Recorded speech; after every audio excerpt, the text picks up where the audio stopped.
Certainly, patient care within your medical specialty involves many complicated and complex issues. But that doesn't mean that the way that your practice's business relates to hospitals, to referral sources, and to patients has to be complicated.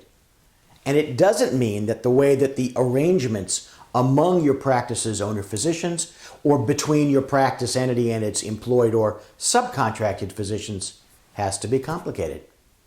Albert Einstein's comment that everything should be made as simple as possible, but not simpler, might appear obvious, but if it is, then why are so many relationships, so many pronouncements, and so many explanations so damn complex?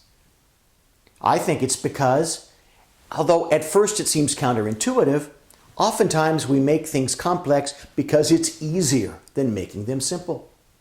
Simple is actually a lot of work, especially in a complex world. But because relationships are based upon communication, complexity clouds the message. It doesn't clarify it.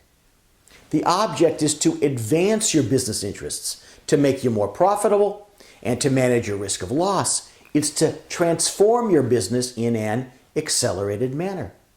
So certainly, business structures are required, and agreements must be drafted, and relationships must be created.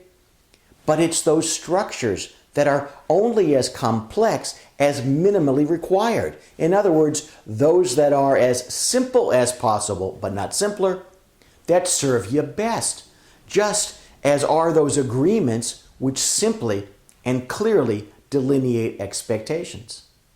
For example, consider a partnership governance structure with so many committees and subcommittees all designed as checks and balances when, at its essence, the real issue is that there's no trust.